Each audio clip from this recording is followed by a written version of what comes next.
Hey folks, it's Reaction Byte Radio with your host, Kevin Postalwait, and co-host, Julie Price. And we are a fishing couple from West Virginia, and we're here to talk about all things bass fishing, camping, overlanding, and storytelling in the regional area of West Virginia, Mid-Ohio Valley, and wherever else we happen to travel on different vacations or just because we're bored. So we're getting ready to launch a podcast, and we're going to tell you a little bit about what to expect. I think there will probably be other types of fishing mentioned and interviews other than the bass. Like there are a lot of crappie fishermen, there are a lot of cat fishermen, there are a lot of tournaments around. We just don't happen to participate in those. Crappie tournaments and catfish tournaments.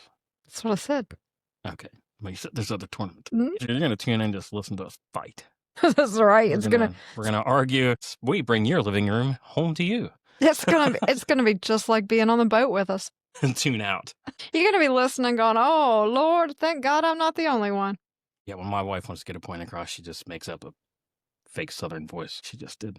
That's not voice. That is not your voice. Oh, wow. Anyway, there'll be less fighting and more fishing. Not the usually terms you hear together. Anyway, we're going to have angler interviews, product reviews, fishery reviews, information about tournament trails. Yeah, and for folks that don't know, I am the Secretary-Treasurer for West Virginia Bass Nation, and we are going to bring some segments about West Virginia Bass Nation and kind of some of the things that are going on there and with that organization. I'm going to bring in some other folks, hopefully from some of the other tournament trails. We fish the Ohio River Challenge regularly. We fish, pretty much anything that's around for the most part, if it doesn't conflict with those two tournaments. I believe we're also going to be joining Fishers of Men this year. Yeah, we're going to give it a shot. Schedule hasn't come out yet, I don't think. And also for anybody that doesn't know, I was the first female in the state of West Virginia to make it to the national championship. So we might do a little segment about that. Yeah, we can talk all about Bassmaster and how that's all gone. We can get Julie all riled up because I have nothing against Bassmaster. Just a little mad at the Bass Nation organization as a whole right this second. See, juicy stuff. Sometimes we argue within our own household about bass fishing, so that's always great. Like we said, you can listen to us fight. But one of the other things we're going to talk about is the co-angling experience. I've co-angled out of the back of the boat in Toyota Series and some other major events. And Julie got her first real good dose of co-angling at the national level at the Bass Nation Championship in La Crosse, Wisconsin. So one of the episodes that we're going to be coming up and starting off with pretty quick is her practice partner, Ty Den, who's a West Virginia angler also, and how their practice went. And then we'll talk with Julie a little bit about how her tournament went. I don't know about putting people on straight up blast. We don't have to give names. I mean, you don't have to put the name of the person that you're with, just how things went. You told me not to cuss. Well, you can't cuss, but you can say something other than cuss words. I don't know if I can tell that story without cussing. I don't know if I can. Maybe we'll script it out without the cuss words. Is there a beep button? Is there a beep button on this thing? I don't know yet. We're new. We're new to all this, folks, by the way. So cut us some slack a little bit with the editing and all the other processes that we have. So we're new to this. I speak for a living, but it's really different talking into a microphone and you hear it in your ears and it sounds really weird. It's like, I don't know, it's like fighting with your wife in a void. So there's no one around. It's just you and her and the sound. And it can get real interesting. Much like our fishing, it's going to get better with time. That's debatable. It sounded good. It sounded good. It sounded so good. This year is a little debatable. Yeah, I'm going to try to bring into some of the episodes what it's like, not just being a co-angler, but being a female in a very male-dominated sport, because there are some downsides. Yeah, there are. Organizations are trying their best to offset some of those things, but you're still in a male-dominated sport. You're still you got resistance, and so we'll talk about some of that, and maybe we'll have some other lady anglers on here. That would be fun. Yes, to get their take on it, because maybe they view it differently than you do. Maybe they do. That'll be fun. We got some people talking about that. So if anyone has any ideas about episodes or what they would like to hear from us or interviews they would like to have, we do have some contacts with, some folks, maybe like accountants. We have accountants with Bass Nation that we'd like to get on here at some point in time to talk about the accounting side of bass fishing. We don't win enough money to worry about taxes when it comes to bass fishing, but some folks might. And I think there's a misconception about the way some of these organizations operate and how much money is actually involved in local bass fishing. And I'll give you a hint, it's not that much. Most of the money comes in and goes right back out. West Virginia Bass Nation is one of the few organizations that, we have a fee model as far as you have to pay yearly dues into your club and into Bass Nation. But, we'll have some folks from Bass Nation on, and myself included, to talk about where that money goes and what you get for that money, because I think that it's money that is well spent when it comes to the anglers themselves and the benefits you get out when you make it to the national championship, or what's going to be the regional championship and state team now. I mean, we still call it the state team, but it's changing back to the actual state team that it used to. So we have to reimburse folks for their actual expenses, because it's all about hopefully giving a chance to someone who doesn't have, a lot of times a lot of resources to go do those things. That's part of what we like to do, is be able to send people there without it costing them a bunch of money out of pocket. Julie looked like she was going to say something, and then she didn't. Well, I was just thinking, like, it was off topic. I was thinking about having like some college fishing people on here, some high school fishing. Like, my gosh, I wish there would have been a high school fishing team when I was young.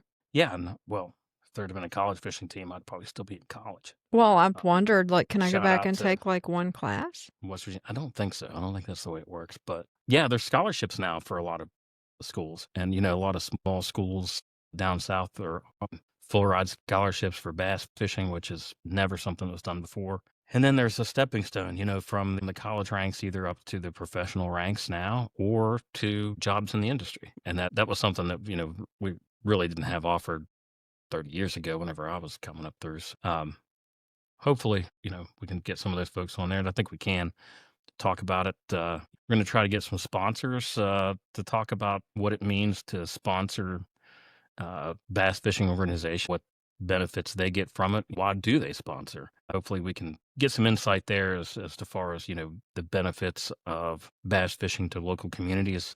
I know that tournament organizations bring money into local communities. There's no doubt about that. Lots and lots of evidence of that statistically. Conservation. Thank you, conservation. Yeah, one of like the three pillars of bass fishing, conservation. So yes, we're gonna talk to our upcoming conservation director, Dustin Holland from West Virginia Bass Nation, about projects they have going on, including sinking some Christmas trees and things with the West Virginia Division of Natural Resources in Stonewall Jackson for the, I think it's West Virginia Hunting and Fishing Days, so that the kids there have access to habitat to fish, during those hunting and fishing days. So we're going to do some work with that. We're going to be looking for volunteers for that too. So keep in tune or stay tuned, I suppose, for that. Maybe we could get a DNR person on, talk about what the West Virginia DNR does for the fishing and the hunting community. Yeah.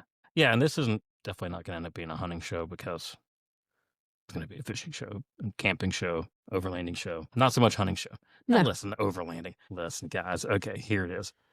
I am slowly winning Julie's heart over to the overlanding experience. He is not. I am, because it's not sleeping on the ground, first of all. But, we spent the first full week that we had in the Super Pacific camper in Wisconsin. And it's cold. If he wouldn't have had that camper, I would have got to stay in a hotel with heat and running water and a bathroom. Instead, I got to sleep basically in the back of the truck, had to get up when it was dark, rainy, cold, outside, go to the vaulted toilet, whatever that was, put on warm clothes. Okay. The only good thing about that was the sleeping bag. The sleeping bags he got were wonderful, but wow. Yeah, other people got to have hotel rooms and hot showers. You know what? And they're softer for it. Tougher. You're tougher for it. Brave the elements now. I've braved the elements for years, sir. I've braved the elements. Like, anyway. We need to get Rick Clun on here at some point. He can talk about camping, being closer to nature, and kind of, getting in the moment and all those things with basically it's a kind of a Zen deal. If anybody has ever heard Rick Clun talk about that, it's kind of zenning out, being on the same plane as the fish, so to speak. I'm fairly certain nobody has ever described me as Zen. That's probably true.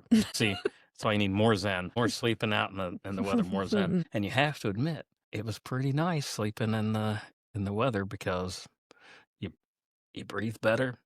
I breathe just fine. Yeah, that's her zen moment right there. So Yeah, we're going to talk about camping. But see, here's the thing. The Super Pacific is so much cheaper than going and getting hotel rooms for one night most of the time. Most of the time, our tournaments are one night. We drive to the destination, fish, maybe practice for a day, then spend the night, get up. Remember spending 4 or 5 hours in a room and paying, a couple $100 to wear Super Pacific free after it's paid off. I was going to say it'll pay for itself in only 27 years. Oh, shorter than that. Stuff's going up all the time. Plus, it's very convenient. It is convenient. I will give you that. It is convenient. And it looks cool. Oh, yeah, we can talk about. He is a chick magnet with his Super Pacific and his bass boat. There you go, guys. I got a story to tell. There you go, guys. Super Pacifics are chick magnets. Never been called that, but they are Sir, cool. what is that called? It's so lovely. Do you like to go to the Amish country? That was a true conversation while I'm stuck in the back of that thing trying to change clothes. I couldn't get out. At that point, she didn't know how to unlock it to get out, so she was stuck there. I was just waiting for her to hulk out and just the sides of the camper explode. Asking him where he was from and if he, do you like to go to the Amish country? And he says they were just wanted to know about his camper. They did. They did. Yeah. They sure did. Yeah. They saw that bass boat and that camper and thought, money, money, money, money, money. See, that's where anybody that knows anything sees a bass boat and a camper and knows whoever has it is broke from bass fishing and camping. Every dollar goes to I'm just saying that's his chick magnet. Yeah. And then some guy. The best Super Pacific commercial that you have. Buy one. It's a chick magnet. Yeah. So, hey, Super Pacific, you got it going on. It's like tight fitting jeans for your truck. I'm just telling you what I saw. And then the same weekend I went to the bathroom and on the way back, some woman was pulled up in front of him telling him she had been watching him put that thing up and down all weekend and it was so cool. And she just wanted to tell him how cool it was. Well, she didn't do that when I was there. I'm friendly-ish. It's just a timing issue. I'm just saying. You just happen to I'm just saying. So far, wasn't there an incident in Wisconsin on the way back? I don't know. I don't think so. I think now she's making stuff up. Maybe in my head. So hopefully we get some sponsors for the program eventually. Wait, I'm not done talking about that. I got one more thing to say. At that point, I would have gladly traded them places. My co-host took my thoughts away. I used to take your breath away. Oh, I think we're also going to do a little segment about Buc-ee's. Buc-ee's! Buc-ee's is awesome. Buc-ee's is the best. You can't argue Buc-ee's. I can. I listen. I got lost in a Buc-ee's. I thought he left me. Every man in there looks the same. I was so confused. I was like, they all look alike. Brisket? I don't want to throw elbows to get a sandwich. Listen, to get a Buc-ee's brisket sandwich, I would full on tackle someone. You pretty much have to go in there. That's fine. Going in the parking lot is like trying to leave a concert. I would just rather not. That's right. We got brisket at home. Yeah, we're getting all kinds of. We could just be people's PR team. You.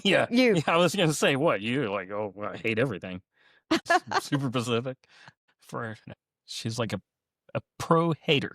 So it's like I do not hate everything. I hate everything that's stupid. I call her the campground Karen. What did he takes me to campgrounds? There were people literally fighting at 2 a.m. Not physically. I don't think physically. We didn't see any physical altercation. There was a lot of yelling going on, some doors slamming. Dude got so mad he came out and started using the water hose. Well, I think he lived at that campground, by the way, because there were some vehicles up on blocks. It was the darndest thing. You call that So, yeah, I looked out in the middle of the night when I heard a woman screaming and yelling and a man. I looked, and then the same campground, same weekend, different night, a family and their small children decided at some point in the middle of the night that it would be a good time to go around the campground on their bikes and little tricycles and talking like it was full on daylight. It's I peeked out to see what was happening. There was a lot of commentary with it. There was some It wasn't just I peeked out. There was commentary. Okay. Karen type behavior. That's offensive to anybody named Karen. They're going to cut that out too. Okay. We can cut that out too. Who would have thought that I would be the voice of reason with you running your mouth on the podcast? Yes. I don't know, when we go live, we can do call-in segments. Yeah, we'll get that figured out eventually. Oh, I was talking about sponsors. Oh, yeah. And that is, we don't have one. And maybe we'll never get one after this trailer goes out. They may decide we want none of this. But we'll have some sponsors on, that sponsor organizations. And then, if there's anybody out there that would like to sponsor a podcast that is fledgling at this point, we're fledgling, we're sprouting, we're brand new. But this has been, we have talked about doing this for probably the last 5 years. While it's fledgling, we are committed. We are, because we have nothing else to do, really, other than fish. Well, Julie has a lot to do. I have a lot I to don't do. have anything else to do. I have hobbies. I don't need a new hobby, but I'll take one. It's as good as any. I mean, if you're not fishing, you might as well be talking about it. If you're not camping, you might as well be talking about it. If you're not fishing and camping, well, then what are you really doing with your life? So, we're going to go do all the things. We are. So, coming real soon. Real soon. Like, expect that podcast to be out within the week.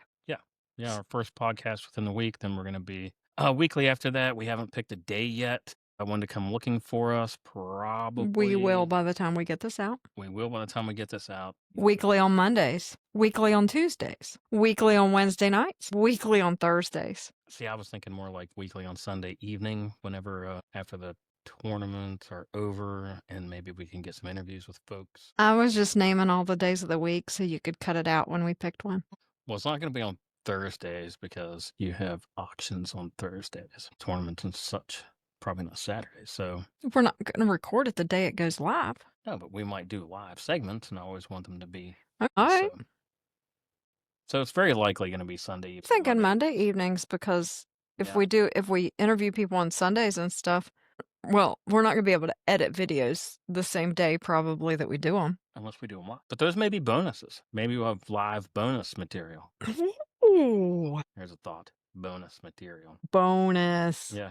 If you don't get enough of us one day a week, you can come in and tune in for another one. When you just can't get enough of Reaction Byte Radio, there's right. a bonus episode. Yes. So we're excited about this. We hope you're excited about this. We are very passionate about bass fishing and overlanding with the Super Pacific. So we look forward to bringing you more entertaining podcasts, gear reviews, helpful tips. And as I mentioned earlier, if you have something or you have a guest that you think would be interesting, give us a shout.